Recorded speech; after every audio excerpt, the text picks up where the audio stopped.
পৃষ্ঠা ১। হেডিং আমার জীবন। বিষয় মঙ্গলাচরণ। বন্দে সরস্বতী মাতা, তুমি বলো বুদ্ধিদাতা। গন্ধর্ব কিন্নর তব বাধ্য, সদয় হইয়া মনে। বৈষ মম হৃদাসনে, প্রণমিব পদে যথাসাধ্য। অবোধ অবলা কন্যা, নিজ গুণে কর ধন্যা। যাতে মম পুরে অভিলাষ, এই আশা করি মনে। তব প্রিয়পতি শনে, আমার কণ্ঠেতে কর বাস। পরের হেডিং প্রথম রচনা। বিষয় জীবনচরিত। কোথা বাঞ্ছা কল্পতরু প্রভু বিশ্বেশ্বর, হৃদয়ে বসিয়া মম বাঞ্ছা পূর্ণ কর। অজ্ঞান অধম আমি, তাহে নারী ছাড়। তব গুণ বনিবারে কি শক্তি আমার। তবু তব কীর্তন করিতে সাধ মনে, রাস সুন্দরীকে দয়া করো নিজ গুণে। 1216 সালে চৈত্র মাসে আমার জন্ম হয়, আর এই 1303 সালে আমার বয়ঃক্রম 88 বৎসর হইল। আমি ভারতবর্ষে আসিয়া এত দীর্ঘকাল যাপন করিলাম। আমার এই শরীর, এই মন, এই জীবনই কয়েক প্রকার হইল।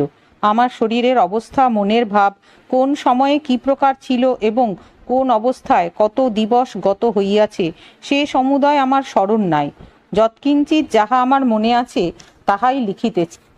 পৃষ্ঠা ২।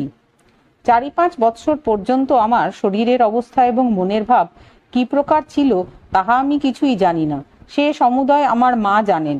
পরে যখন আমি ৬-৭ বৎসরের ছিলাম তখনকার কথা আমার কিছু কিছু মনে আছে। যাহা আমার মনে আছে তাহাই লিখিতেছি।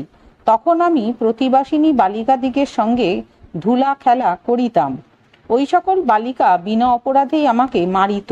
আমার মনে এত ভয় ছিল যে আমি মার খাইয়াও বড় করিয়া কাঁদিতাম না, কেবল 2 চক্ষের জল পড়িয়া ভাসিয়া যাইত। আমার যদি অতিশয় বেদনা হইত সেজন্য কত কাঁদিতাম, কিন্তু আমার কাঁদার বিশেষ কারণ এই যে আমাকে মারিয়াছে আমাদের বাটিতে সকলে শুনিলে উহাকে গালি দিবেন। আরেকটি কথা মনে পড়ায় আমি কাঁদিতাম। এক দিবস আমার মা আমাকে বলিয়াছিলেন, তুমি কোনোখানে যাইও না। তখন আমি মাকে জিজ্ঞাসা করিয়াছিলাম, মা, যাব না কেন? তখন আমার মা বলিলেন, আজ বড় ছেলে ধরা আসিয়াছে, সে ছেলে পাইলে ছালার মধ্যে পুরিয়া লইয়া যায়। মার ওই কথা শুনিয়া আমার মনে এত ভয় হইল যে আমার এককালে মুখ শুকাইয়া গেল। আমার ওই সকল ভয়ের লক্ষণ দেখিয়া আমার মা তাড়াতাড়ি আসিয়া আমাকে কোলে লইয়া এই বলিয়া সান্ত্বনা করিতে লাগিলেন, ষাট, তোমার ভয় নাই। যে সকল ছেলে দুষ্টামি করে এবং ছেলেপিলেকে মারে, ওই সকল ছেলেকে ছেলে ধরায় লইয়া যায়। তোমার ভয় কি? তোমাকে লইয়া যাইবে না। মার ওই কথা আমার মনে মনেই থাকিল। যখন কোনো ছেলে আমাকে মারিত তখন মার ওই কথা আমার মনে পড়িত। মা বলিয়াছেন যে ছেলেপিলেকে মারে তাহাকে ছেলে ধরায় ধরিয়া লইয়া যায়। অতএব যখন কোনো ছেলে আমাকে মারিত তখন ভয়ে আমি বড় করিয়া কাঁদিতাম না। উহাকে ছেলে ধরায় ধরিয়া লইয়া যাইবে, কেবল এই ভয়ে 2 চক্ষু দিয়া জল পড়িত। পৃষ্ঠা ৩। আমাকে মারিয়াছে এই কথাও কাহারও নিকট বলিতাম না। আমি কাঁদিলে কেহ শুনিবে এই ভয়ে মরিতাম। সকলে জানিত আমাকে মারিলে আমি কাহারও নিকট বলিব না। আমি সকল বালিকাকে ভয় করিতাম, এজন্য গোপনে গোপনে সকলেই বিনা অপরাধে আমাকে মারিত। এক দিবস আমার সঙ্গিনী একটি বালিকা আমাকে গোপনে বলিল, তোমার মায়ের কাছে গিয়া জলপান চাহিয়া আনো, আমরা 2 জনে গঙ্গা স্নানে যাই। শুনিয়া আমি ভারী আহ্লাদিত হইয়া মায়ের নিকট গিয়া বলিলাম, মা, আমি গঙ্গা স্নানে যাইব। মা হাসিয়া বলিলেন, গঙ্গা স্নানে যাইবে? কি চাও? আমি বলিলাম, একটা বোচকা চাই। গঙ্গা স্নানের অর্থ আমি বিশেষ কিছুই জানি না, এইমাত্র জানি পথে বসিয়া জলপান খায় আর কাপড়ে একটা বোচকা বাঁধিয়া মাথায় করিয়া পথে হাঁটিয়া যায়। আমার মা আমার ওই সকল অভিপ্রায় বুঝিতে পারিয়া একখানি কাপড়ে কিছু জলপান, 2টি আম বাঁধিয়া একটি পুঁটলি করিয়া আমাকে আনিয়া দিলেন।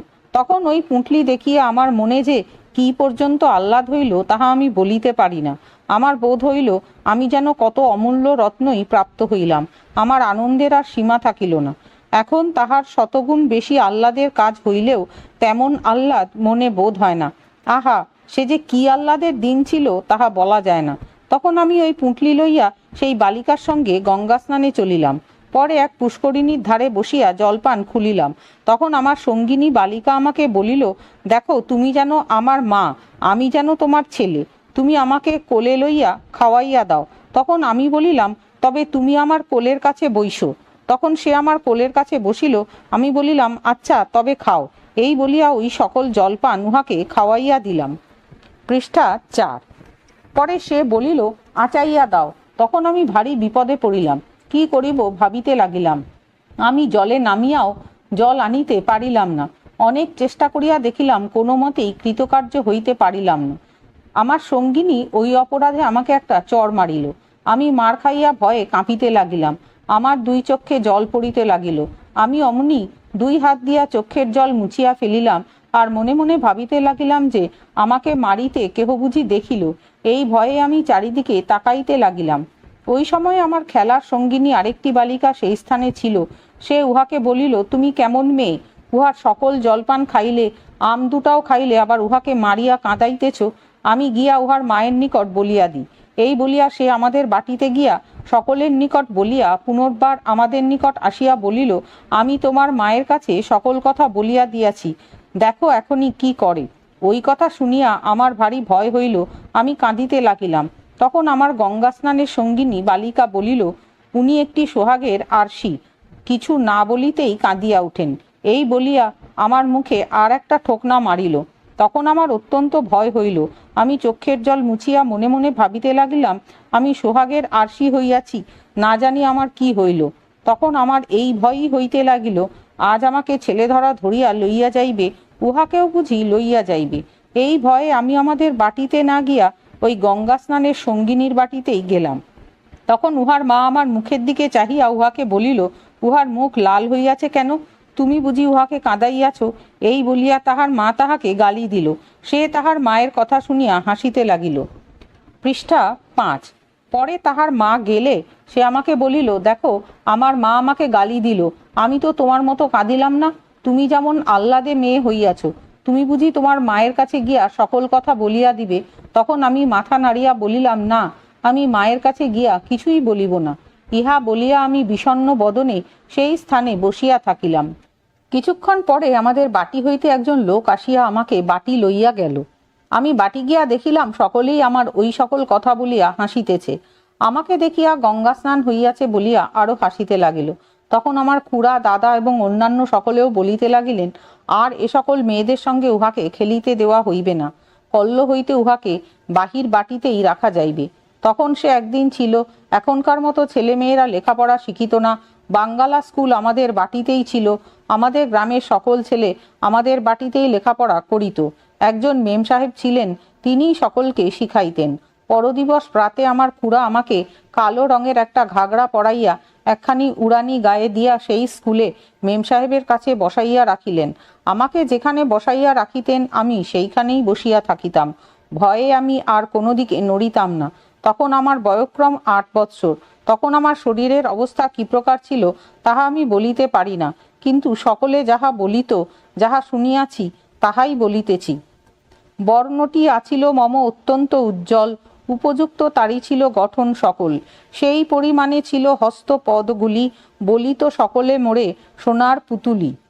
আমি কাহারও সঙ্গে কথা কহিতাম না। আমার মুখে পরিষ্কৃত হইয়া কথা বাহির হইত না। পৃষ্ঠা 6। যে দু একটি কথা বাহির হইত সেও আধো আধো, তাহা শুনিয়া সকলে হাস্য করিত। আমাকে যদি কেহ বড় করিয়া ডাকিত, তাহা হইলেই আমার কান্না উপস্থিত হইত। বড় কথা শুনিলেই আমার চক্ষের জলে বুক ভাসিয়া যাইত। এজন্য আমার সঙ্গে কেহ বড় করিয়া কথা কহিত না। আমি সকল দিবস সেই স্কুলেই থাকিতাম। মেয়ে ছেলের মতো আমাকে বাটির মধ্যে রাখা হইত না।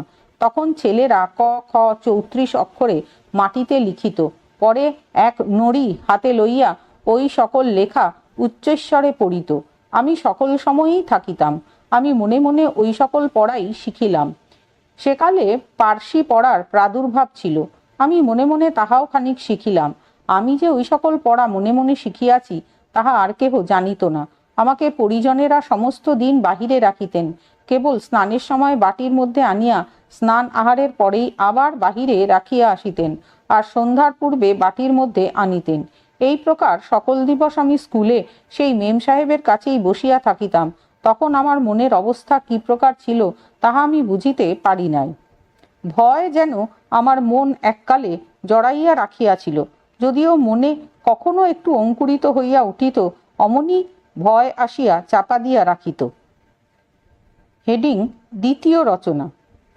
ধন্য ধন্য প্রভু তুমি ধন্য ত্রিভুবনে, কত ধন্যবাদ দিব এ এক বদনে।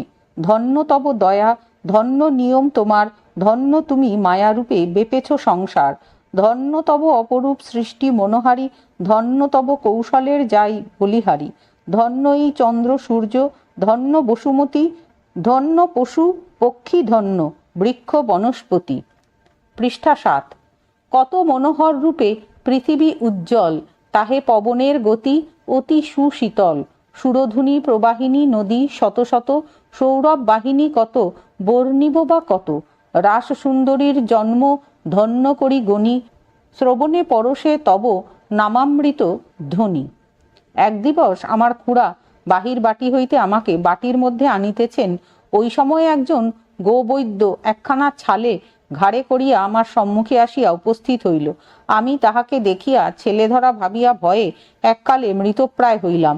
তখন আমার মনে এত ভয় হইয়াছিল যে আমি 2 হাত দিয়া চক্ষু ঢাকিয়া থরথর করিয়া কাঁপিতে লাগিলাম। সেই সময় সে স্থানে যত লোক ছিল তাহারা আমাকে ভয় নাই বলিয়া হাসিয়া মহা গোল করিতে লাগিল। আমার খুড়া আমাকে কোলে লইয়া বাটির মধ্যে গিয়া বলিলেন, আজ ভালো ছেলে ধরার হাতে পড়িয়াছিলাম। এই বলিয়া তিনি এবং সকলেই হাসিতে লাগিলেন। তখন আমার মায়ের কাছে গিয়া আমি কাঁদিতে লাগিলাম। আমার মা আমাকে কোলে লইয়া সান্ত্বনা করিয়া বলিলেন, তোমার এত ভয় কেন? ভয় নাই, কিসের ভয়? ছেলে ধরা নাই, ও সকল মিছা কথা। আমাদের দয়া মাধব আছেন, ভয় কি? তোমার যখন ভয় হইবে তখন তুমি সেই দয়া মাধবকে ডাকিও। দয়া মাধবকে ডাকিলে তোমার আর ভয় থাকিবে না। মার ওই কথাতে আমার মনে অনেক সাহস হইল। আমি মনে মনে বলিতে লাগিলাম, মা বলিয়াছেন ছেলে ধরা নাই, আর আমাদের দয়া মাধবও আছেন, এই বলিয়া কিছু স্থির হইলাম। বিশেষ আমি একাও কোনোখানে যাইতাম না, আমার সঙ্গে সঙ্গে লোক থাকিত। বাস্তবিক আমার মতো ভয় কোনো ছেলের দেখা যায় না, এমনকি বুড়া মানুষ দেখিলেই আমার দাঁত লাগিত। এজন্য আমাকে একা রাখা হইত না। পৃষ্ঠা 8।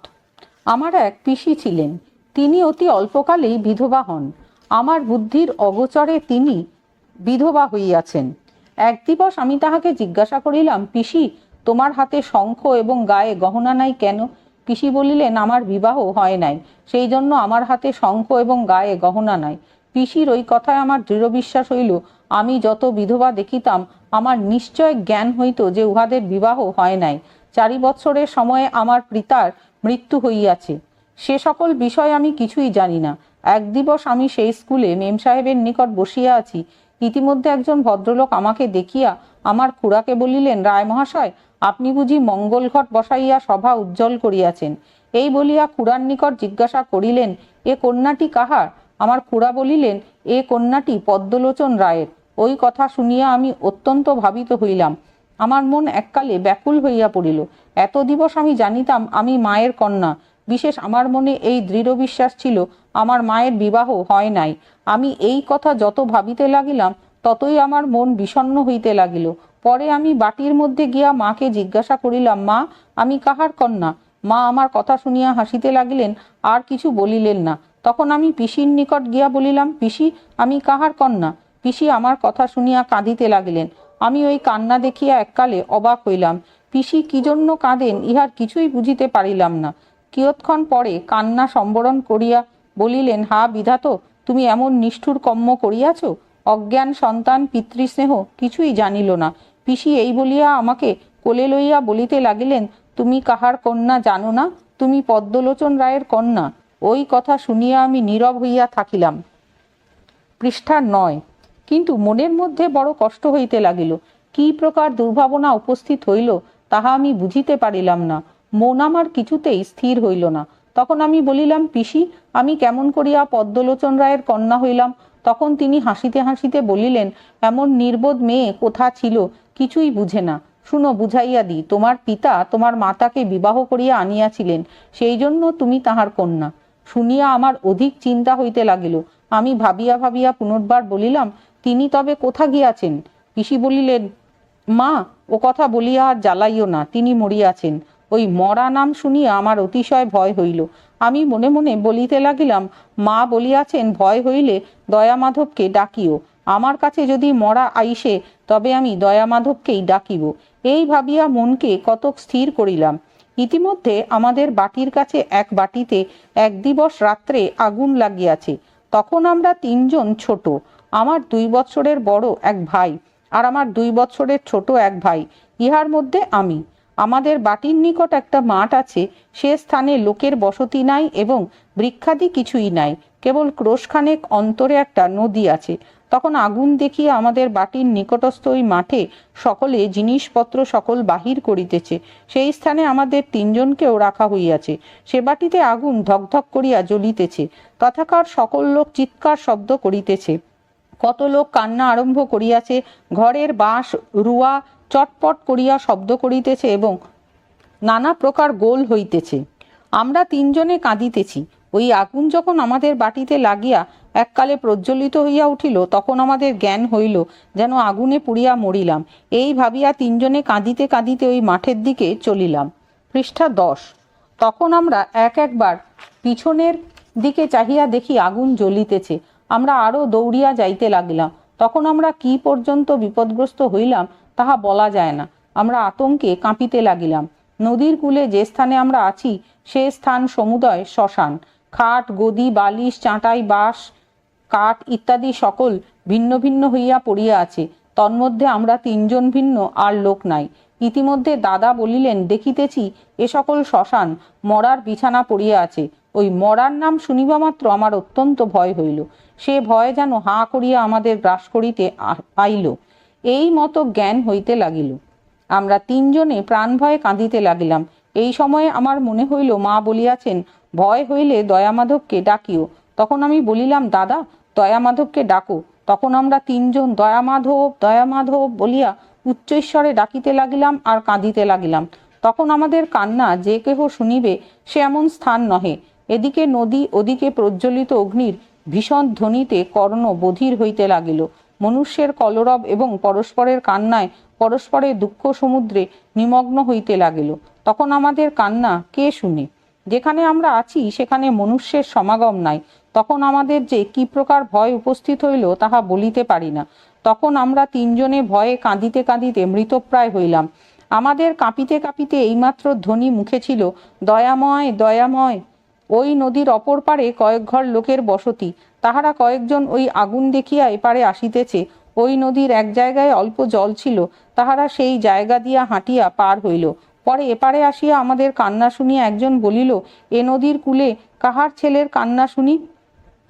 পৃষ্ঠা 11। আরেকজন বলিল, ওরে, এ রায় মহাশয়দের বাটিতে আগুন লাগিয়াছে, এ বুঝি তাহাদের বাটির ছেলেরা কাঁদিতেছে। এই বলিয়া ভয় নাই ভয় নাই বলিতে বলিতে আমাদের নিকট আসিয়া আমাদের তিনজনকে কোলে লইয়া ওই আগুন দেখিতে চলিল। এদিকে আমাদের না দেখিয়া আগুনে পুড়িয়া মরিয়াছে বলিয়া সকলে হাহাকার শব্দ করিতেছে এবং আমাদের বাটির সকলে মাটিতে গড়াগড়ি দিয়া কাঁদিতেছেন। এমতো সময়ে ওই কয়েকজন লোক আমাদিগকে লইয়া সেই স্থানে আসিয়া উপস্থিত হইল। আমাদিগকে পাইয়া অমনি আমাদের বাটির সকলে আমাদিগকে কোলে লইয়া আহ্লাদে নৃত্য করিতে লাগিলেন। আমাদের হারানোতে আমাদের বাটির জিনিসপত্র আর কিছুই বাহির করা হয় নাই। ঘর দরজা জিনিসপত্র এককালে সকলই পুড়িয়া গিয়াছে, তাহাতেও কাহারও মনে কিছু খেদ হইল না। আমাদিগকে পাইয়া সকলে যৎপরনাস্তি সন্তুষ্ট হইলেন। ওই রাত্রে এক ভদ্রলোকের বাটিতে আমাদের রাখিলেন। পরদিবস প্রাতে বাটিতে আসিয়া দেখিতে লাগিলাম যে আমাদের বাটির সমুদয় পুড়িয়া গিয়াছে। ওই সকল পোড়া জিনিস স্থানে স্থানে রাশি রাশি পড়িয়া আছে। বেগুন গাছে বেগুন, বেল গাছে বেল এবং কলা গাছে কাঁদি সহিত কলা পুড়িয়া রহিয়াছে। স্থানে স্থানে পোড়া হাড়ি পাতিল খুঁটি মুছি ভাঙ্গা চূড়া পড়িয়া আছে। এই সকল দেখিয়া আমার মনে ভারী আহ্লাদ হইল। তখন আমি এ সমুদয় পোড়া জিনিসপত্র আনিয়া খেলা করিতে লাগিলাম। আমার আনন্দের আর সীমা থাকিল না। বাড়ি পুড়িয়া গেলে সেই পোড়া ভিটার উপর পরমান্ন দিতে হয়, সেই পরমান্ন আমাদিগকেও খাইতে দেওয়া হইয়াছে। আমাদের বাটিতে যে দয়ামাধব বিগ্রহ স্থাপিত আছেন তাহার সেবাতেও পরমান্ন ভোগ হইয়া থাকে। আমরা ওই ভিটায় পরমান্ন খাইতেছি। ইতিমধ্যে আমার ছোট ভাই বলিল, এ পরমান্ন আমাদের দয়ামাধবের প্রসাদ। আমি তাহার বড়, আমার তাহার অপেক্ষা বেশি বুঝার সম্ভব। পৃষ্ঠা 12। অতএব আমি বেশ বুঝিয়াছি এবং নিশ্চয় জানিয়াছি ওই যে লোকে নদীর কূল হইতে আমাদিগকে বাটিতে আনিয়াছে, সেই দয়া মাধব। আমার ছোট ভাইয়ের কথা শুনিয়া আমি বলিলাম, হ্যাঁ, দয়া মাধব আমাদের বড় ভালোবাসেন। কল্ল দয়া মাধব আমাদের কোলে করিয়া বাটিতে আনিয়াছেন। ইহা শুনিয়া আমার ছোট ভাই বলিল, ছি দিদি, কি বলিলে? দয়া মাধব কি মানুষ? দয়া মাধবের মুখে কি দাড়ি আছে? তখন আমি বলিলাম, মা বলিয়াছেন, ভয় হইলে দয়া মাধবকে ডাকিও। কল্ল আমরা ভয় পাইয়া দয়া মাধব বলিয়া ডাকিয়াছিলাম, এজন্য দয়া মাধব আসিয়া আমাদের কোলে করিয়া বাটিতে আনিয়াছেন। আমার এই কথা শুনিয়া আমার ছোট ভাই বলিল, সে দয়াময় নহে, সে মানুষ। ইহা শুনিয়া আমি কাঁদিয়া উঠিলাম। ইতিমধ্যে আমার মা আইলেন এবং আমার কান্না দেখিয়া বলিলেন, উহাকে কাঁদাইতেছ কেন? তাহার নিকট আমার ছোট ভাই আদ্য অন্ত সকল কথা বলিল। মা শুনিয়া হাসিতে লাগিলেন। মা কি জন্য যে হাসিতেছেন আমি তাহা কিছুই বুঝিতে পারিলাম না। পরে মা বলিলেন, তোমার ছোট ভাই সে সকল কথা বুঝে, তোমার বুদ্ধি নাই, কিছুই বুঝো না। এসো, আমি তোমাকে ভালো করিয়া বুঝাইয়া দিতেছি। এই বলিয়া মা আমাকে কোলে বসাইয়া বলিতে লাগিলেন। কন্টিনিউ, পৃষ্ঠা 12, হেডিং তৃতীয় রচনা। আমি অতি মূঢ়মতি, নাজনি ভকতি স্তুতি, বিষয় বিষেতে জড়া মনে, তাহাতে শক্তিহীন, মৃত্যু প্রায় নিশিদিন, আছি নাথ তব অদর্শনে। লজ্জা ভয়ে অঙ্গ দয়, কি বিবন্ধ দয়াময়, কি করিব না দেখি উপায়, অধীনীর অনুরোধে ত্বরায় প্রকাশ হৃদে, কৃপা করি ওহে দয়াময়। পৃষ্ঠা 13, করুণার কল্পতরু, কৃপা সিন্ধু বিশ্বগুরু, কর দৃষ্টি করুণা নয়নে, অকুল তরঙ্গে পারি, ভাসিছে রাস সুন্দরী, তোমার চরণতরি বিনে। আমার মা বলিলেন, এই যে আমাদের দালানে ঠাকুর আছেন, নাম দয়া মাধব, তিনি ঠাকুর। কল্ল তোমাদের যে লোক নদীর কূল হইতে কোলে করিয়া বাটিতে আনিয়াছিল, সে মানুষ। তখন আমি বলিলাম, মা, তুমি বলিয়াছিলে ভয় হইলে দয়া মাধবকে ডাকিও। আমাদের দয়া মাধব আছেন। তবে যে কালী যখন ভয় হইল, আমরা দয়া মাধব বলিয়া কত ডাকিলাম, আইলেন না কেন? মা বলিলেন, ভয় পাইয়া কাঁদিতে কাঁদিতে দয়া মাধব বলিয়া ডাকিয়াছিলে। দয়া মাধব তোমাদের কান্না শুনিয়া ওই মানুষ পাঠাইয়া দিয়া তোমার দিগকে বাটিতে আনিয়াছেন। আমি তখন মাকে জিজ্ঞাসা করিলাম, মা, দয়া মাধব দালানে থাকিয়া কেমন করিয়া আমাদের কান্না শুনিলেন? মা বলিলেন, তিনি পরমেশ্বর, তিনি সর্বস্থানেই আছেন, এজন্য শুনিতে পান, তিনি সকলের কথাই শুনেন। সেই পরমেশ্বর আমাদিগের সকলকে সৃষ্টি করিয়াছেন। তাহাকে যে যেখানে থাকিয়া ডাকে তাহাই তিনি শুনেন। বড় করিয়া ডাকিলেও তিনি শুনেন, ছোট করিয়া ডাকিলেও শুনেন, মনে মনে ডাকিলেও শুনিয়া থাকেন। এজন্য তিনি মানুষ নহেন, পরমেশ্বর। তখন আমি বলিলাম, মা, সকল লোক যে পরমেশ্বর বলে, সেই পরমেশ্বর কি আমাদের? মা বলিলেন, হ্যাঁ, ওই এক পরমেশ্বর সকলেরই, সকল লোকেই তাহাকে ডাকে। তিনি আদিকর্তা। এই পৃথিবীতে যত বস্তু আছে তিনি সকল সৃষ্টি করিয়াছেন। তিনি সকলকেই ভালোবাসেন। তিনি সকলেরই পরমেশ্বর। বাস্তবিক পরমেশ্বর যে কি বস্তু তাহা আমি এ পর্যন্ত বুঝিতে পারি নাই। সকল লোক পরমেশ্বর বলে, তাহাই শুনিয়া থাকি, এইমাত্র জানি। পৃষ্ঠা 14, মা বলিলেন, তিনি ঠাকুর, এজন্য সকলের মনের ভাব জানিতে পারেন। মার ওই কথা শুনিয়া আমার মন অনেক সবল হইল। বিশেষ সেই দিবস হইতে আমার বুদ্ধির অঙ্কুর হইতে লাগিল। আর পরমেশ্বর যে আমাদের ঠাকুর তাহাও আমি সেই দিবস হইতে জানিলাম। আর আমার মনে অধিক ভরসা হইল। পরমেশ্বরকে মনে মনে ডাকিলেও তিনি শুনেন, তবে আর কিসের ভয়?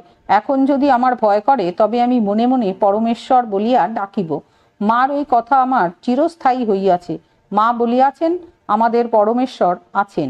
সেই দিবস হইতে মায়ের মহামন্ত্র পরমেশ্বর নামটি আমার হৃদয়ে প্রবেশ করিয়াছে।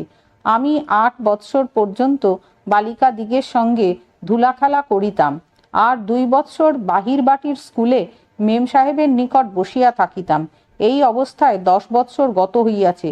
পরে আমাদের বাটি পুড়িয়া গিয়া বাটির স্কুল ভাঙ্গিয়া গেল। সেই হইতে আমার বাহির বাটি যাওয়া রহিত হইল। আর আমি বাহির বাটিতে যাইতাম না, বাটির মধ্যেই থাকিতাম। আমার মামা গৃহশূন্য হইয়াছেন। তাহার ছোট একটি ছেলে ছিল। আমার মা ওই ছেলেকে আনিলেন। আমি ওই ছেলেটিকে দেখিয়া ভারী সন্তুষ্ট হইলাম। ওই ছেলেটিকে আমি সকল দিবস কোলে করিয়া রাখিতাম। উহাকে লইয়াই আমি খেলা করিতাম। সে ছেলেটিও আমার কাছে থাকিতে থাকিতে আমার ভারী শরণাগত হইল। আমি তাহাকে অতিশয় ভালোবাসিতাম, এমনকি স্নান, আহার, নিদ্রা সকল সময়েই সে আমার কোলে থাকিত। আমি তাহাকে কাঁদিতে দিতাম না। আমাদের বাটির নিকটে জ্ঞাতি খুড়ার বাটি আছে, সেই বাটিতে এক খুড়িমা ছিলেন। আমি ওই ছেলেটি লইয়া সেই খুড়িমার নিকট সকল দিবস থাকিতাম। সে বাটিতে অধিক লোক ছিল না, খুড়ারা 3 জন আর খুড়িমা, আর ছেলেপিলে কয়েকটি মাত্র। সে খুড়িমার হাতে পায়ে রসবাতের বেদনা ছিল। আমি ওই ছেলে লইয়া সকল সময় খুড়িমার কাছে থাকিতাম। পৃষ্ঠা 15। তিনি ওই সংসারের সকল কাজ করিতেন আর আমার কাছে বসিয়া কাঁদিতেন আর বলিতেন, আমার মরণ হইলেই বাঁচি, আমি আর কাজ করিতে পারি না। খুড়িমার ওই সকল খেদোক্তি শুনিয়া আমার মনে ভারী কষ্ট হইত। তখন আমি কোনো কাজ করিতে জানি না, তথাপি খুড়িমার কষ্ট দেখিয়া আমার অত্যন্ত কষ্ট বোধ হইত। এক দিবস আমি বলিলাম, তুমি বসিয়া থাকো, আমি কাজ করি। তিনি বলিলেন, তুমি কি কাজ করিতে পারো? আমি বলিলাম, আমাকে বলিয়া দিলে আমি সকল কাজই করিতে পারি। তিনি বলিলেন, তোমাকে তো কোনো কাজ করিতে দেখিনে, তুমি কি কাজ জানো? বিশেষ তোমাকে কাজ করিতে কেহ দেখিলে আমাকে গালি দিবে। তখন আমি বলিলাম, তুমি কাহারও নিকট বলিও না, আমাকে বলিয়া দাও, আমি কাজ করি। তখন তিনি বলিয়া দিতে লাগিলেন। আমি আহ্লাদে নাচিয়া নাচিয়া সকল কাজ করিতে লাগিলাম। এই প্রকার করিয়া আমি ক্রমে ক্রমে ওই খুড়িমার কাছে যাবতীয় কাজ করিতে শিখিলাম। তিনি বসিয়া পাক করিতেন, আমি ওই পাকের সমুদয় প্রস্তুত করিয়া দিতাম। এই প্রকার কাজ করিতে করিতে আমিও পাক করিতে শিখিলাম। আমি ওই বাটির সকলকে পাক করিয়া দিতাম। আমি যে এ সকল কাজ শিখিয়াছি আমাদের বাটিতে কেহ জানিত না। সেই খুড়িমা আমাকে যৎপরণাস্তি স্নেহ করিতেন। আমি সর্বদা তাহার নিকটে থাকিতাম। এই প্রকারে কিছু দিবস যায়। এক দিবস আমি সেই খুড়িমার মাথাতে তৈল দিতেছিলাম। ইতিমধ্যে আমার পিসি আসিলেন। আমি পিসিমাকে দেখিয়া ঘরের মধ্যে গিয়া লুকাইয়া থাকিলাম। তিনি আমাকে দেখিতে পাইয়া বলিলেন, মা, আমাকে দেখিয়া লুকাইলে কেন? তখন আমার ওই খুড়িমা বলিলেন, আমার মাথাতে তৈল দিতেছিল, পাছে তুমি কিছু বলো, এই ভয়ে পলাইয়াছে। ওই কথা শুনিয়া পিসি হাসিতে হাসিতে ঘর হইতে আমাকে কোলে করিয়া আনিয়া বলিলেন, তুমি কি এখন কাজ করিতে পারো? কাজ কোথায় শিখিয়াছ? পৃষ্ঠা 16। খুড়িমা বলিলেন, মেয়ে তো বেশ কাজ জানে। আমি হাত পায়ের বেদনাতে নড়িতে পারি না, ওই আমার সকল কাজ করিয়া দেয়। আমি উহার জন্যেই বাঁচি। পিসি শুনিয়া ভারী সন্তুষ্ট হইয়া আমাকে কোলে লইয়া আমাদের বাটিতে গিয়া বলিতে লাগিলেন, তোমরা শুনিয়াছ, এই মেয়ে কত কাজ শিখিয়াছে। ও বাড়ির বউ রসবাতে মরে, কোনো কাজ করিতে পারে না। সে বলিল, তাহার সকল কাজ, এমনকি রান্না পর্যন্ত ওই মেয়ে করিয়া দেয়। আমাদের বাটির সকলে শুনিয়া হাসিতে লাগিল। আমার মা আমাকে কোলে লইয়া আহ্লাদে ভাসিতে লাগিলেন। আমাকে বলিলেন, মা, কাজ কোথা শিখিয়াছ? কাজ করিয়া একবার দেখাও দেখি। তখন আমি আমাদের বাটিতেও কাজ করিতে আরম্ভ করিলাম। সেই হইতে আমি বাটির কাজ করিতাম, কিন্তু আমাদের বাটিতে আমাকে কেহ কাজ করিতে দিতেন না। আমি গোপনে গোপনে কাজ করিয়া রাখিতাম। তাহা দেখিয়া সকলে সন্তুষ্ট হইয়া আমাকে কত সোহাগ করিতেন। সেই হইতে আমার ধুলা খেলা ভাঙ্গিল, আর খেলা ছিল না। আমি কেবল কাজই করিতাম। এইরূপে সংসারের সমুদয় কাজ শিখিয়াছি। 2 বৎসর পর্যন্ত আমি ওই বাটিতে খুড়িমার কাছে সেই ছেলেটিকে লইয়া সকল দিবস থাকিতাম। ছেলেটি আমার কাছে থাকিতে থাকিতে আমার ভারী অনুগত হইল। আমিও তাহাকে এক তিল ছাড়িয়া থাকিতে পারিতাম না। দৈবাৎ সে ছেলেটি পীড়িত হইয়া মারা গেল। ছেলেটি মারা গেলে আমার অত্যন্ত কষ্ট হইতে লাগিল। তখনও আমি ওই খুড়িমার কাছেই থাকিতাম। তখন আমার বয়ঃক্রম সম্পূর্ণ 12 বৎসর। এত দিবস আমার এই সকল অবস্থায় গত হইয়াছে। এই 12 বৎসর কাল আমি আমোদ আহ্লাদে পরিবারের নিকটে মার কোলে নির্ভাবনায় সুখে ছিলাম। পরে ক্রমে ক্রমে আবার ভাবনা আসিয়া উপস্থিত হইতে লাগিল। ওই 12 বৎসরে আমার বিবাহ হয়। পৃষ্ঠা 17। এ বিষয়ে আমি পূর্বে কিছুই জানিতাম না। এক দিবস আমি খিরকির ঘাটে স্নান করিতে গিয়াছি। সে সময়ে ঘাটে অনেক লোক আছে। ইতিমধ্যে আমাকে দেখিয়া একজন লোকে বলিল, এ মেয়েটিকে যে পাইবে সে কৃতার্থ হইবে, সে কতকাল কামনা করিয়াছে। আর একজন বলিল, উহাকে লইবার জন্য কতজন আসিতেছে, দিলে এক্ষণেই লইয়া যায়, উহার মা দেয় না। আর একজন বলিল, না দিলেও তো হইবে না, একজনকে দিতেই তো হইবে, মেয়ে ছেলে হওয়া মিছা। ওই সকল কথা শুনিয়া আমার মনে ভারী কষ্ট হইতে লাগিল। আমি একেবারে অবাক হইয়া থাকিলাম। পরে আমি বাটিতে গিয়া মাকে বলিলাম, মা, আমাকে যদি কেহ চাহে তবে কি তুমি আমাকে দিবে? মা বলিলেন, 60। তোমাকে কাহাকে দিব? একথা তোমাকে কে বলিয়াছে? কোথা শুনিলে? তোমাকে কেমন করিয়াই বা দিব? এই বলিয়া আমার মা চক্ষের জল মুছিতে মুছিতে ঘরের মধ্যে গেলেন। আমি দেখিলাম আমার মা কাঁদিতেছেন। অমনি আমার প্রাণ উড়িয়া গেল। তখন আমি নিশ্চয়ই জানিলাম আমাকে একজনকে দিবেন। তখন আমার হৃদয় এককালে বিদীর্ণ হইয়া যাইতে লাগিল। আমি ভাবিতে লাগিলাম, কি হইল, আমার মা আমাকে কোথা রাখিবেন? ওই কথা আমার মনের মধ্যে এত যন্ত্রণা দিতে লাগিল যে আমার মন একেবারে আচ্ছন্ন ও অবসন্ন হইয়া পড়িল। আর কিছুই ভালো লাগে না। আমি কাহারও সঙ্গে কথাও কহি না, আর কোনো কাজও করি না। আমার খাইতেও ইচ্ছা হয় না। দিবারাত্রি আমার কেবল কান্না আইসে। আমি ওই কথা মনে ভাবিয়া সর্বদা মনে মনে পরমেশ্বরকে ডাকিতাম, আর সকল সময়ই আমার চক্ষে জল পড়িত। এই প্রকার ভাবিতে ভাবিতে আমার শরীর এককালে শুকাইয়া গেল। এ সকল কথা আমার মনের মধ্যে থাকিত, ইহা আর কেহ জানিত না, কেবল পরমেশ্বর জানিতেন। আমি ইতিপূর্বে শুনিয়াছিলাম সকল লোকেই বলিত যে সকলেরই বিবাহ হইয়া থাকে। পৃষ্ঠা 18। কিন্তু বিবাহের বিবরণ কি তাহা আমি বিশেষ কিছু জানিতাম না। বিবাহ হয় এইমাত্র জানি। তখন সকল লোক আমাকে বলিতে লাগিল, তোমার বিবাহ হইবে। আমাকে যত্ন করিতে কেহ কখনো ত্রুটি করেন নাই, তথাপি বিবাহ হইবে বলিয়া আরো যত্ন এবং স্নেহ করিতে লাগিলেন।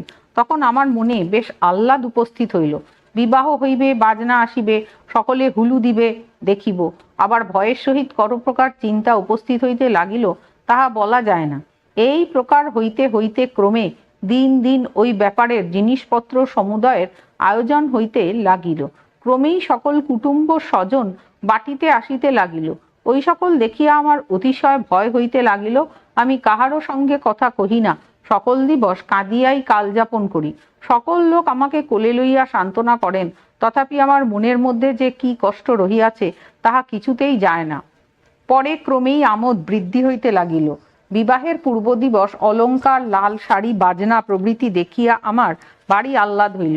তখন আর আমার সে সকল মনে নাই। আমি হাসিয়া হাসিয়া সকল দেখিয়া বেড়াইতে লাগিলাম। আমার আনন্দের আর সীমা থাকিল না। ওই ব্যাপার সমাপন হইয়া গেলে পরদিবস প্রাতে সকল লোকে আমার মায়ের নিকট জিজ্ঞাসা করিতে লাগিল, ওরা কি আজই যাবে? তখন আমি ভাবিলাম, ওই যাহারা আসিয়াছে তাহারাই যাইবে। পরে আমাদের বাহির বাটিতে নানা প্রকার বাজনার ধুমধাম আরম্ভ হইল। তখন ভাবিলাম, ওই যাহারা আসিয়াছিল এখন বুঝি তাহারাই যাইতেছে। এই ভাবিয়া আমি অতিশয় আহ্লাদিত হইয়া মার সঙ্গে সঙ্গে বেড়াইতে লাগিলাম। অতি অল্পক্ষণের মধ্যে ওই সকল লোক বাটির মধ্যে আসিয়া জুটিল। দেখিলাম কতক লোক আহ্লাদে পরিপূর্ণ হইয়াছে, কতক লোক কাঁদিতেছে। পৃষ্ঠা 19। উহা দেখিয়াই আমার প্রাণ চমকিয়া উঠিল। ক্রমে আমার দাদা, খুড়া, পিসি এবং মা প্রভৃতি সকলেই আমাকে কোলে লইয়া কাঁদিতে লাগিলেন। ওই সকলের কান্না দেখিয়া আমিও কাঁদিতে লাগিলাম। ওই সময় আমি নিশ্চয় জানিলাম যে মা এখনই আমাকে দিবেন। তখন আমি মার কোলে গিয়া মাকে আঁটিয়া ধরিয়া থাকিলাম, আর মাকে বলিলাম, মা তুমি আমাকে দিও না। আমার ওই কথা শুনিয়া ও এই প্রকার ব্যবহার দেখিয়া ওই স্থানের সকল লোক কাঁদিতে লাগিলেন এবং সকলে আমাকে সান্ত্বনা করিতে লাগিলেন। আমার মা আমাকে কোলে লইয়া অনেক মতে সান্ত্বনা করিয়া বলিলেন, মা আমার লক্ষ্মী, তুমি তো বেশ বুঝো, ভয় কি, আমাদের পরমেশ্বর আছেন, কেঁদো না। আবার এই কয়েক দিবস পরেই তোমাকে আনিব। সকলে শ্বশুর বাটিতে যায়, কেহ তো তোমার মতো কাঁদে না। তুমি কাঁদিয়া ব্যাকুল হইলে কেন? স্থির হইয়া কথা বলো। তখন আমার এত ভয় হইয়াছে যে ভয়ে আমার শরীর থরথর করিয়া কাঁপিতেছে। আমার এমন হইয়াছে যে মুখে কথা বলিতে পারি না। তথাপি কাঁদিতে কাঁদিতে বলিলাম, মা পরমেশ্বর কি আমার সঙ্গে যাবেন? মা বলিলেন, হ্যাঁ যাবেন বই কি, তিনি সঙ্গেই যাবেন, তিনি তোমার সঙ্গে সঙ্গেই থাকিবেন, তুমি আর কাঁদিও না। এই প্রকার বলিয়া অনেক সান্ত্বনা করিতে লাগিলেন। আমার ভয় এবং কান্না কিছুতে নিবৃত্তি হইল না, ক্রমেই আরো বৃদ্ধি পাইতে লাগিল। তখন অনেক কষ্টে সকলে আমার মায়ের কোল হইতে আমাকে আনিলেন। ওই সময় আমার কি ভয়ানক কষ্ট হইল, সে কথা মনে পড়িলে এখনো দুঃখ হয়। বাস্তবিক আপনার মা ও আপনার সকলকে ছাড়িয়া ভিন্ন দেশে গিয়া বাস এবং যাবজ্জীবন তাহাদের অধীনতার শিকার মাতা পিতা কেহ নহেন, এটা কি সামান্য দুঃখের বিষয়? কিন্তু ইহা ঈশ্বরাধীন কর্ম, এই জন্য ইহা প্রশংসার যোগ্য বটে। আমাকে যে কোলে লইতে লাগিল, আমি তাহাকে দুই হাতে ধরিয়া থাকিতে লাগিলাম আর কাঁদিতে লাগিলাম। পৃষ্ঠা 20। আমাকে দেখিয়া আবাল বৃদ্ধ সকলে কাঁদিতে লাগিল। এই প্রকারে সকলে আমাকে যত্নে আনিয়া দ্বিতীয় পালকিতে না দিয়া ওই এক পালকির মধ্যেই উঠাইয়া দিলেন। আমাকে পালকির মধ্যে দিবা মাত্রই বেহারারা লইয়া চলিল। আমার নিকট আমার আত্মবন্ধু কেহই ছিল না। আমি এককালে বিপদ সাগরে পড়িলাম। আমি আর কোনো উপায় না দেখিয়া মনের মধ্যে এই মাত্র বলিতে লাগিলাম, পরমেশ্বর তুমি আমার কাছে থাকো। মনে মনে এই বলিয়া কাঁদিতে লাগিলাম। তখন আমার মনের ভাব কি বিষম হইয়াছিল। যখন দুর্গোৎসবে কি শ্যামা পূজায় পাঁঠা বলি দিতে লইয়া যায়, সে সময়ে সেই পাঁঠা যেমন প্রাণের আশা ত্যাগ করিয়া হতজ্ঞান হইয়া মা মা মা বলিয়া ডাকিতে থাকে, আমার মনের ভাবও তখন ঠিক সেই প্রকার হইয়াছিল। আমি আমার পরিবারগণকে না দেখিয়া অত্যন্ত ব্যাকুল হইয়া মা মা বলিয়া কাঁদিতে লাগিলাম, আর মনের মধ্যে একান্ত মনে কেবল পরমেশ্বরকে ডাকিতে লাগিলাম, আর ভাবিতে লাগিলাম, আমার মা বলিয়াছেন, তোমার ভয় হইলে পরমেশ্বরকে ডাকিও। ওই কথা মনে ভাবিয়া কাঁদিতে লাগিলাম। এই প্রকার কাঁদিতে কাঁদিতে আমার গলা শুকাইয়া গেল এবং ক্রন্দন শক্তিও রহিত হইয়া গেল। হেডিং: চতুর্থ অধ্যায়। ওহে প্রভু বিশ্বেশ্বর, বিশ্বব্যাপী, বিশ্বম্ভর, বিশ্বের ঈশ্বর, বিশ্বময়, জননীর কোল ত্যাজি, অতিশয় দুঃখে মজি, তোমারে ডাকি হে পেয়ে ভয়। বন্ধুগণ, অদর্শনে অধৈর্য হয়েছি মনে, আশঙ্কায় কাঁপিছে হৃদয়, কেঁদেছি জননী বলে, আপনি নিয়াছ কোলে, জননী হইয়া সে সময়। পৃষ্ঠা 21। তখন ব্যাকুল মনে ভক্তিভাবে প্রাণপণে তোমারে ডেকেছি অবিশ্রাম, অগ্নি এসে কোলে করি নিবারি নয়ন বাড়ি, পূর্ণ করিয়াছ মনস্কাম, সঙ্গে সঙ্গে আছো সদা, পড়িলে বিপদে কদা, হস্ত ধরি করেছ উদ্ধার, অতুল করুণা তব, ভুলিয়া আছি সে সব, ধিক ধিক জীবন আমার। আর কাঁদিতে পারি না, ইতিমধ্যে ঘোরতর নিদ্রায় অচেতন হইয়া পড়িলাম। পরে কোথা গিয়াছি তাহার কিছুই জানি না। পর দিবস প্রাতে জাগিয়া দেখিলাম আমি এক নৌকার উপরে রহিয়াছি। আমার নিকট আমার আত্মীয়বর্গ কেহই নাই। আর যত লোক দেখিতে লাগিলাম ও যত লোকের কথা শুনিতে লাগিলাম, তাহার মধ্যে একজন লোকও চিনি না এবং কাহাকেও কখনো দেখি নাই। তখন আমি কাঁদিতে লাগিলাম আর ভাবিতে লাগিলাম, আমার মা কোথা রহিলেন, আমার পরিবারগণ বা কোথায় রহিল, গ্রামের প্রতিবাসীগণ যাহারা আমাকে বিস্তর স্নেহ করিতেন তাহারা কোথা গেলেন, আমার খেলার সঙ্গিনীগণ বা কোথা রহিল, আমি বা কোথা যাইতেছি। এই ভাবিয়া আমার হৃদয় এককালে বিদীর্ণ হইয়া যাইতে লাগিল। এই প্রকার ভাবিয়া ভাবিয়া কাঁদিতে লাগিলাম। আমার কান্না দেখিয়া ওই নৌকার সকল লোক আমাকে সান্ত্বনা দান করিতে লাগিল। উহাদের সান্ত্বনা বাক্য শুনিয়া আমার বাটির সকলের স্নেহের কথা মনে পড়িয়া আমার মনের খেদ যেন উথলিয়া উঠিল। আমার চক্ষের জল একবারে শত ধারে পড়িতে লাগিল, কিছুতেই রক্ষা হয় না। কাঁদিতে কাঁদিতে আমার প্রাণ শ্বাসগত হইল, আর কাঁদিতেও পারি না। আমি কখনো নৌকাতে চড়ি নাই, আমার এজন্য ঘুরও লাগিল। তখন আমি এ সকলের আশায় নিরাশ হইয়া মনে মনে পরমেশ্বরকে ডাকিতে লাগিলাম। পৃষ্ঠা 22। তখন আমার মনে কেবল একমাত্র ভয়, কিন্তু মা বলিয়াছেন, ভয় হইলে পরমেশ্বরকে ডাকিও। সেই নামটি জপ করিতে লাগিলাম। আহা, আমি যে তখন কি ঘোর বিপদে পড়িয়াছিলাম তাহা কেবল সেই বিপদভঞ্জনই জানেন, অন্য কেহ জানে না। এখন কখনো মনে পড়ে সেই দিন, পিঞ্জরেতে পাখি বন্দি, জালে বন্দি মিন। সে যাহা হোক, পরমেশ্বরের নির্বন্ধ আমার আক্ষেপ করা নিরর্থক। বিশেষত আমার পূর্বের মনের ভাব কি প্রকার ছিল তাহাই প্রকাশ করিতেছি। আর সকল মেয়ের মনে কি প্রকার হয় জানি না। বোধহয় এত কষ্ট তাহাদিগে না হইলেও না হইতে পারে। মনের কষ্টের কারণ তো কিছুই দেখা যায় না। তথাপি নিজ পরিবার ছাড়িয়া আসিয়া আমার চক্ষের জল অহরহ ঝরিত। লোকে আমোদ করিয়া পাখি পিঞ্জরে বন্ধ করিয়া রাখে, আমার যেন সেই দশা ঘটিয়াছে। আমি ওই পিঞ্জরে এ জন্মের মতো বন্দী হইলাম। আমার জীবদ্দশাতে আর মুক্তি নাই। কয়েক দিবস নৌকার উপরে থাকা হইল। এক দিবস শুনিতে লাগিলাম নৌকার সকল লোক বলিতে লাগিল, আজি আমরা বাটি যাইব। তখন আমার মনে একবার উদয় হইল, বুঝি আমাদের বাটিতেই যাইব। আবার ভয়ের সহিত কত প্রকার ভাবনা হইতে লাগিল, তাহার সংখ্যা নাই। এই প্রকারে যে কি ভাবনা হইতে লাগিল তাহা পরমেশ্বরই জানেন, মুখে বলা বাহুল্য। তখন কেবল কান্নাটিই আমার সম্বল হইল। দিবারাত্র কান্নাতেই কালযাপন হইত। আহা জগদীশ্বর, তোমার কি আশ্চর্য ঘটনা! তোমার নিয়মের শত শত ধন্যবাদ দিই। আত্মাধিক জননী এবং স্নেহপূর্ণ পরিবারগণ এ সকলকে ত্যাগ করাইয়া কোথা হইতে কোথায় আনিয়াছ। সেই দিবস রাত্রে নৌকা হইতে ওই বাটিতে গিয়া দেখিতে লাগিলাম কত প্রকার আমোদ আহ্লাদ হইতেছে, কত প্রকার লোক দেখিতে লাগিলাম, তাহার সংখ্যা নাই। পৃষ্ঠা 23। তাহার মধ্যে একজন লোকও আমাদের দেশের নয়, কাহাকেও আমি চিনি না। এজন্য আমি কাঁদিতে লাগিলাম। আমার হৃদয় বিদীর্ণ হইয়া যাইতে লাগিল। আমার এমন হইল যে এক চক্ষে শতধারে জল পড়িতে লাগিল। সকলে আমাকে সান্ত্বনা করিতে লাগিলেন, কাঁদিও না, এই ঘর, এই সংসার, এই সকল লোকজন, যা কিছু আছে সকলই তোমার। এখন এই বাটিতেই থাকিতে হইবে, এই সংসারই করিতে হইবে। কি জন্য কাঁদো? আর কাঁদিও না। সে সময় সেই সান্ত্বনা বাক্যে প্রাণাধিক প্রিয়তম পিতৃগৃহের পরিবারদিগের আশায় নিরাশ হইয়া আমার মন এককালে শোকানলে দগ্ধীভূত হইয়া গেল। যাহারা এ সকল বিষয়ে ভুক্তভোগী, তাহারা বোধহয় এ প্রকার বাক্য বলিয়া সান্ত্বনা করেন না। যেমন একজনের সন্তান বিয়োগ হইলে যদি কোনো ব্যক্তি তাহাকে সান্ত্বনা করেন যে ছি ছি, তুমি কাহার জন্য কাঁদো, ও যে তোমার কত জন্মের শত্রু ছিল, সে তোমার ছেলে ছিল না, তাহা হইলে এমন করিয়া যাইত না, এমন ডাকাতের নাম কি আর মুখে আনিতে আছে? এইরূপ বলিয়া সান্ত্বনা করিলে কি সান্ত্বনা হয়? কখনোই নহে।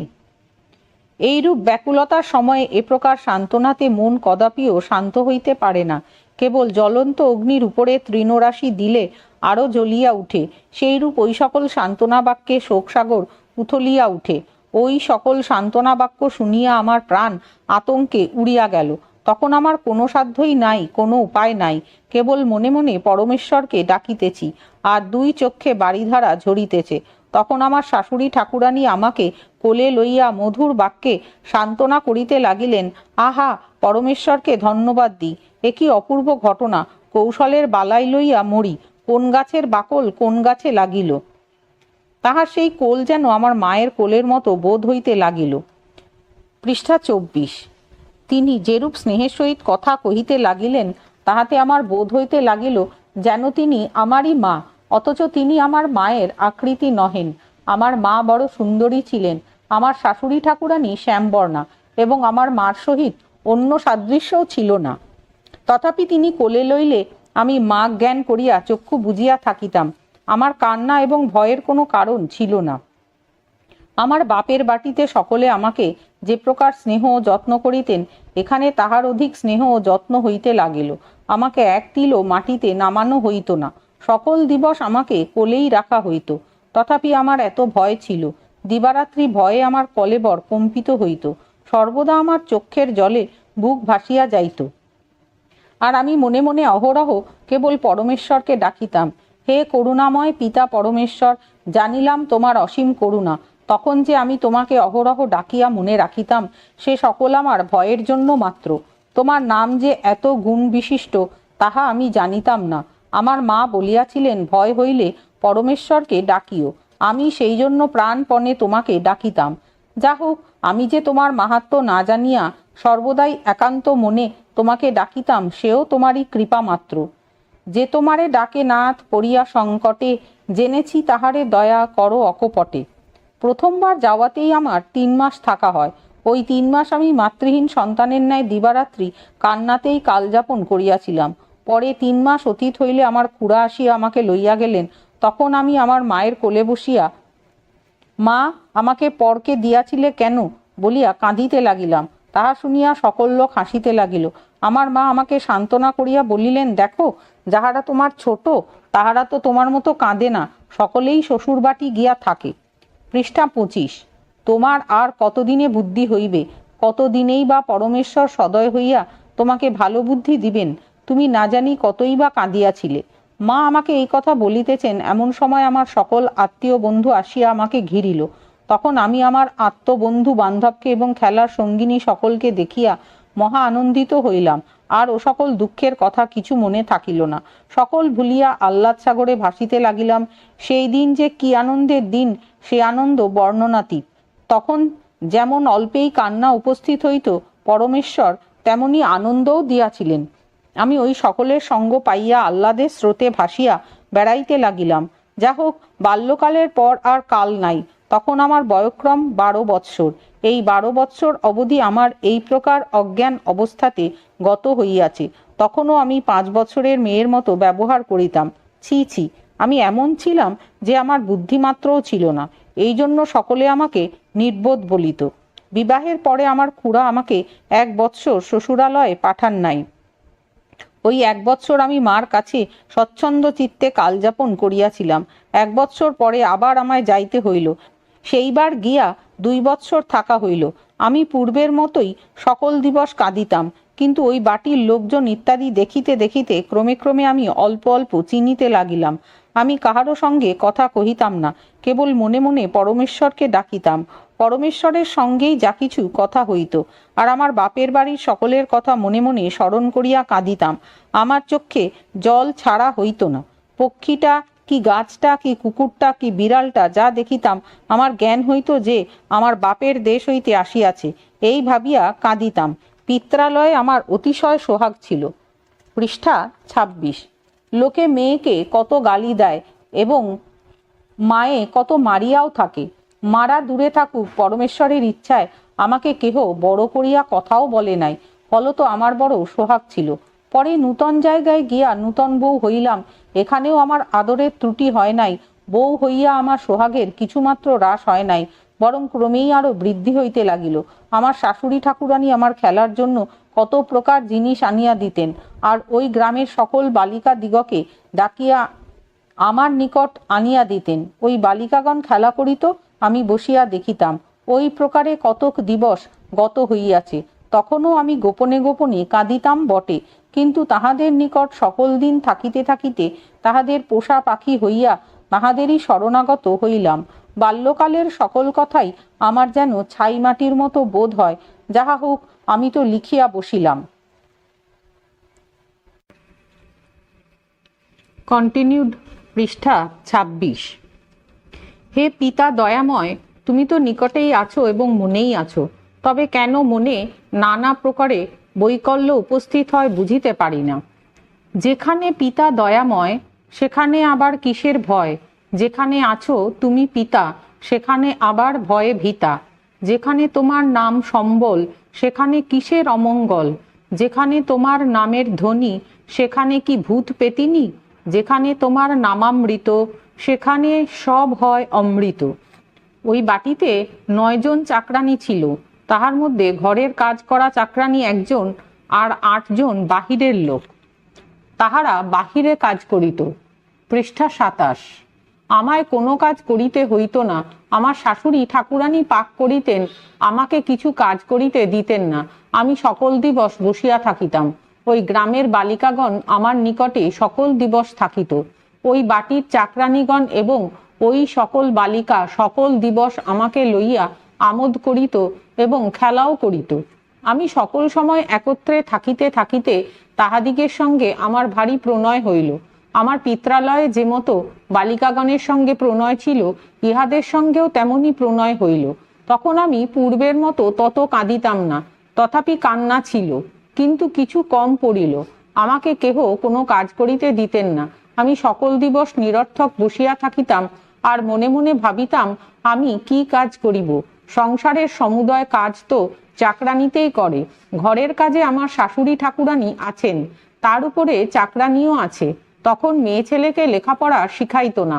আমি কি কাজ করিব কিছুই পাই না। এখনকার মতো পয়সা তখন ছিল না। সে সময় কেবল কড়ি ছিল। ওই কড়িতেই সকল কারবার চলিত। আমি ওই কড়ি আনিয়া নানাবিধ জিনিস তৈয়ার করিতে আরম্ভ করিলাম। ঝাড়, পদ্ম, আরশি, ছত্র, আলনা, ছিকা এইসব বানাইয়া ঘরে লটকাইয়া রাখিতাম। আর পাথর কাটিয়া ক্ষীরের ছাঁচ করার জন্য সঞ্চ বানাইতাম। পাট দিয়া ছিকা বানাইতাম। মাটি দিয়া পুতুল, ঠাকুর, মুছি, সাপ, বাঘ, শিয়াল, কুকুর, বিড়াল, মানুষ, গরু এবং পক্ষী ইত্যাদি যা দেখিতাম তাহাই বানিয়েতাম। এক দিবস মাটির এক সাপ বানাইয়া তাহার গায়ে রং দিয়া সাজাইয়া ঘরের মধ্যে খাটের নিচে রাখিয়াছিলাম। সে সাপ বানাইতে কেহ দেখে নাই। পরে ওই সাপ দেখিয়া একজন লোক গিয়া বাহির বাটির কাছারির সকল লোককে ডাকিয়া আনিল। মাটির সাপ দেখিয়া সত্য জ্ঞান করিয়া মারিতে চেষ্টা করিল। পৃষ্ঠা 28।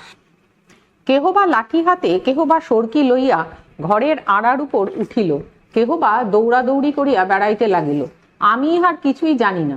আমি যদি জানিতাম, তাহা হইলে বলিতাম, ও মাটির সাপ। এত লোক যে নিরর্থক পরিশ্রম করিতেছে, তাহা আমি জানি না। ওই মাটির সাপ দেখিয়া সকলে ভারী ভয় পাইয়াছে। বাস্তবিক সে সাপ বড় মন্দ হয় নাই দেখিতে, অতি ভয়ঙ্কর হইয়াছে। ওই সাপ যেন ফনা তুলিয়া গর্জিতেছে, দেখিয়া ভয়ে কেহ নিকটে যাইতে সাহস করিতেছে না।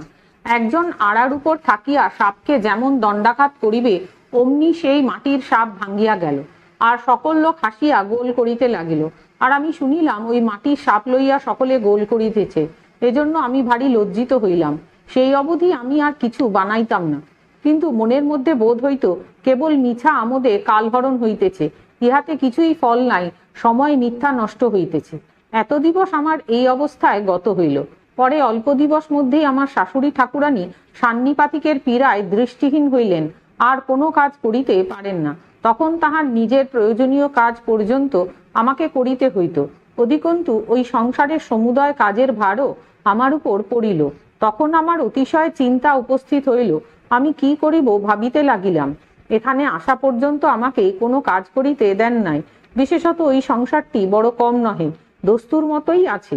বাটিতে বিগ্রহ স্থাপিত আছেন, তাহার সেবাতে অন্ন ব্যঞ্জন ভোগ হয়। বাটিতে অতিথি পথিক সতত আসিয়া থাকে, তাহাদিগকে বাটির মধ্য হইতে সিধা পত্র দেওয়া হয়। এদিকে রান্নাও বড় কম নহে। আমার দেবর ভাসুর কেহ ছিল না বটে, কিন্তু চাকর চাকরানি প্রায় 25-26 জন বাটির মধ্যে ভাত খাইত। তাহাদিগকে দুবেলাই পাক করিয়া দিতে হইত। বিশেষত ঠাকুরানী চক্ষুহীন হইয়াছেন, তাহার সেবাও সর্বোপরি। পৃষ্ঠা 29। অধিকন্তু ঘরের কাজের জন্য একটি লোক মাত্র ছিল।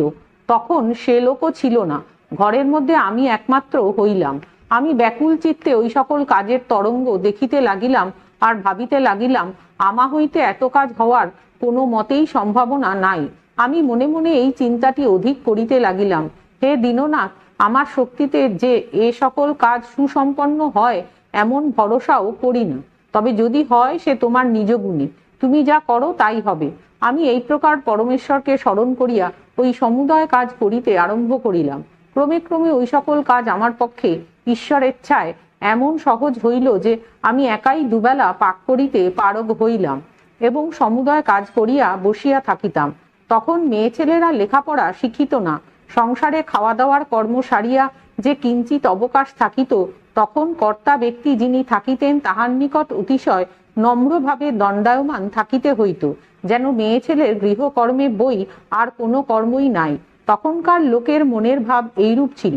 বিশেষত তখন মেয়ে ছেলের এই প্রকার নিয়ম ছিল যে বউ হইবে, সে হাতখানেক ঘোমটা দিয়া ঘরের মধ্যে কাজ করিবে, আর কাহারও সঙ্গে কথা কহিবে না।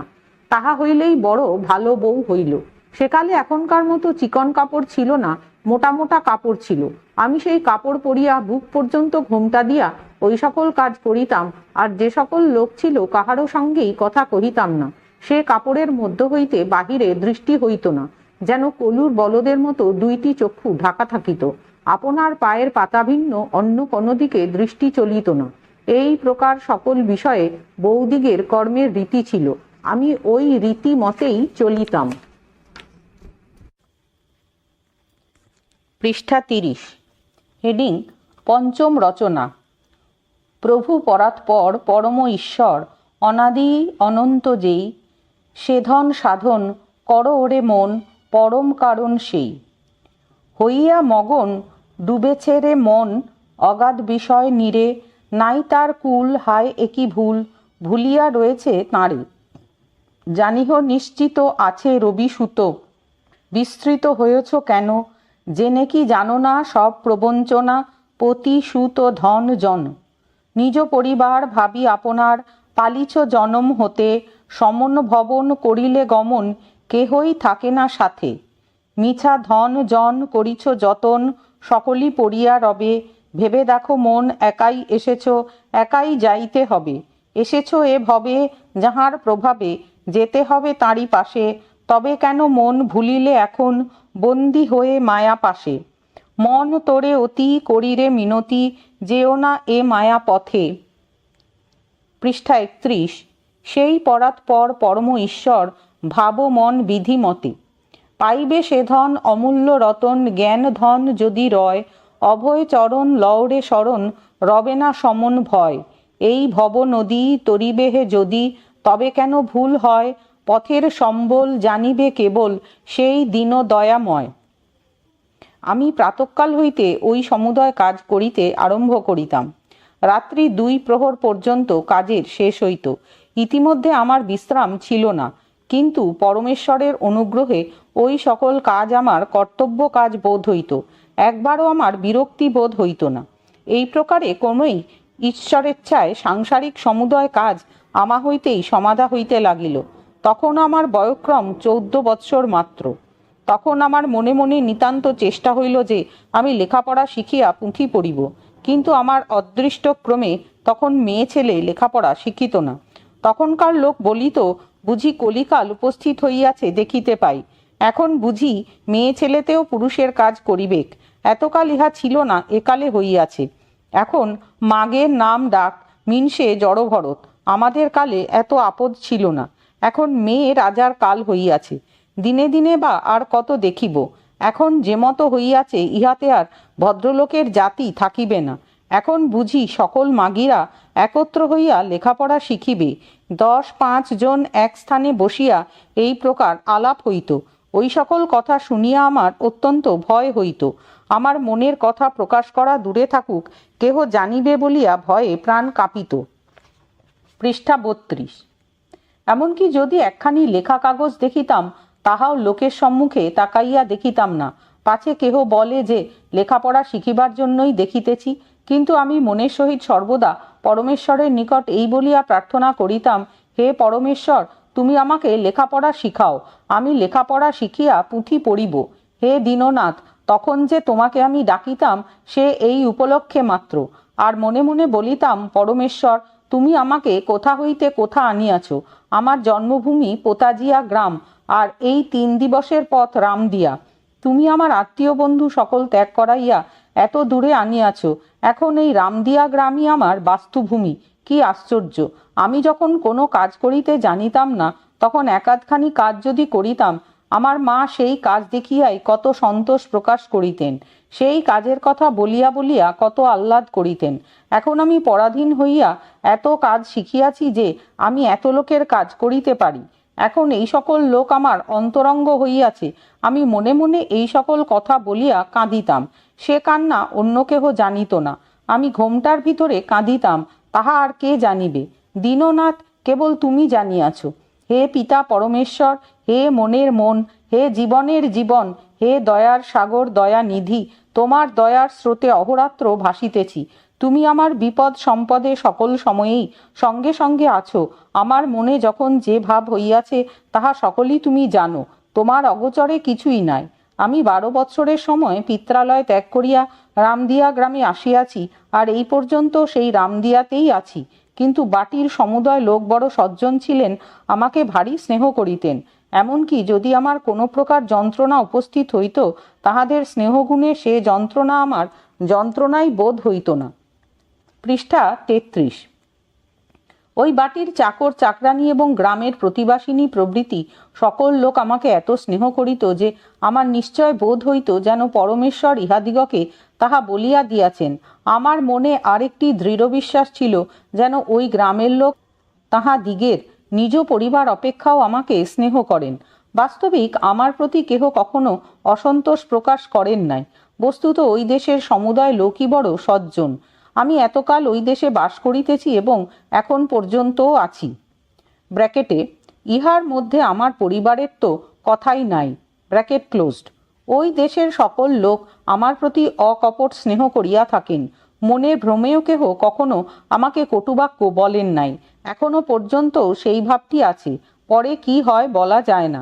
এখানে আমায় আর কত দিবস থাকিতে হইবে, শেষ দশাতে আমার কি প্রকার অবস্থা ঘটিবে এবং সেই সকল লোকেরা আমার সঙ্গে কি প্রকার ব্যবহার করিবেন জানি না, তাহা পরমেশ্বর জানেন। হে প্রভু, বিশ্বময়, বিশ্বপিতা, তোমার অসীম মহিমা, তুমি কখন কি করো কে জানিতে পারে। তোমার কথা তুমি জানো। এ বিষয়ে আমাদের চিন্তা করাই ভ্রম। আমি 12 বৎসরের সময় রামদিয়া গ্রামে আসিয়াছি, আর 6 বৎসর পর্যন্ত সম্পূর্ণ নূতন বউ ছিলাম। মনের ভাবটিও ছেলেমি মতোই ছিল। এই 18 বৎসর আমার এই অবস্থায় কালগত হইয়াছে, কিন্তু এই 18 বৎসর পর্যন্ত আমার মনটি বড় বেশ ছিল। সাংসারিক বিষয় চিন্তার কোনো কারণ ছিল না। কেবল সর্বদা গৃহকার্য করিব, আর কোন কর্ম করিলে লোকে ভালো বলিবে, কি প্রকারে সকলের মন সন্তুষ্ট থাকিবে, এই চেষ্টাটি ছিল। কিন্তু এইটি ভারী আক্ষেপের বিষয় ছিল যে মেয়ে ছেলে বলিয়া লিখিতে পড়িতে পাইতাম না। এখনকার মেয়ে ছেলে দিগের কি সুন্দর কপাল! এখন মেয়ে জন্মিলে অনেকেই বিদ্যাশিক্ষার চেষ্টা করেন। যাহা হোক, এ মতো ভালোই বলিতে হইবেক। পৃষ্ঠা 34। এক্ষণে আমার যে কয়েকটি সন্তান হয় তাহার বিবরণ বিশেষ করিয়া বলা যাইতেছে। আমার বয়ঃক্রম যখন 18 বৎসর, তখন আমার একটি পুত্র সন্তান হয়, তাহার নাম বিপিন বিহারী। যখন আমার 21 বৎসর বয়ঃক্রম, তখন আরেকটি পুত্র সন্তান হয়, তাহার নাম পুলিন বিহারী। আমার 23 বৎসরের সময় আরেকটি কন্যা সন্তান হয়, তাহার নাম রাম সুন্দরী। 25 বৎসরের সময় আরেকটি পুত্র সন্তান হয়, তাহার নাম প্যারীলাল। 28 বৎসরের সময় আরেকটি পুত্র সন্তান হয়, তাহার নাম রাধানাথ। যখন আমি 30 বৎসরের, তখন আরেকটি পুত্র সন্তান হয়, তাহার নাম দ্বারকানাথ। যখন আমি 32 বৎসরের, তখন আমার আরেকটি পুত্র সন্তান হয়, তাহার নাম চন্দ্রনাথ। যখন আমি 34 বৎসরের, তখন আরেকটি পুত্র সন্তান হয়, তাহার নাম কিশোরীলাল। তাহার পরে আরেকটি পুত্র সন্তান 6 মাস গর্ভবাস করিয়াই গত হয়। পরে যখন আমি 37 বৎসরের, তখন আরেকটি পুত্র সন্তান হয়, তাহার নাম প্রতাপচন্দ্র। তাহার পর যখন আমি 39 বৎসরের, তখন আরেকটি কন্যা সন্তান হয়, তাহার নাম শ্যামসুন্দরী। পরে আমি যখন 41 বৎসরের, তখন আমার সর্বকনিষ্ঠ পুত্রটি জন্মে, তাহার নাম মুকুন্দলাল। 18 বৎসরে আমার প্রথম সন্তানটি হয়, আর 41 বৎসরে সর্বকনিষ্ঠ সন্তানটি হইয়াছে। ইহার মধ্যে ওই 23 বৎসর আমার যে কি প্রকার অবস্থায় গত হইয়াছে, তাহা পরমেশ্বর জানিতেন, অন্য কেহ জানিত না। ওই বাটিতে 8 জন চাকরানী ছিল, তাহারা বাহিরের লোক। সে সময় ঘরের কাজের লোক ছিল না। ঘরের মধ্যে আমি একামাত্র ছিলাম। আমি পূর্বের ওই নিয়ম মতো সংসারের সমুদয় কাজ করিতাম। অধিকন্তু ওই কয়েকটি সন্তান পালন করিতে হয়। এই সকল কাজের গতিকে আমার দিবারাত্র বিশ্রাম ছিল না। আর অধিক কি বলিব, আমার শরীরের যত্নমাত্রও ছিল না। অন্য বিষয়ে যত্ন দূরে থাকুক, দুবেলা আহার প্রায় ঘটিত না। কাজের গতিকে কোনো দিবস একবার আহারও ঘটিত না। এমনই কাজের ভিড় ছিল। যাহা হোক, সে সকল কথায় প্রয়োজন নাই, বলিলেও লজ্জা বোধ হয় এবং বলাও বাহুল্য। পৃষ্ঠা 35। তথাপি সংক্ষেপে 2-1 দিবসের কথা বলা আবশ্যক বটে। আমি ওই ছেলেগুলি নিদ্রিত থাকিতে থাকিতে প্রভাতে উঠিয়া ঘরের সকল কাজ করিতাম। ওই ছেলে কয়েকটি না উঠিতে অন্ন পাক করিতাম। উহাদের খাওয়ানো হইলে পরে অন্যান্য কাজ মিটাইয়া বিগ্রহ সেবায় যাহা দিতে হয়, তাহা সমুদয় দিয়া আমাদের ঘরের রান্নার সকল আয়োজন করিয়া পাক করিতাম। সে পাকও নিতান্ত কম নহে। এক সন্ধ্যা 10-12 সের চাউল পাক করিতে হইত। এদিকে বাটির কর্তাটির স্নান হইলেই ভাত চাই, অন্য কিছু আহার করিতে বড় ভালোবাসিতেন না। এজন্য অগ্রে তাহার জন্য এক প্রস্থ পাক হইত, পরে অন্যান্য সকল লোকজনের জন্য পাক হইত। এই প্রকার পাক করিতেই প্রায় বেলা 3-4টা গত হইত।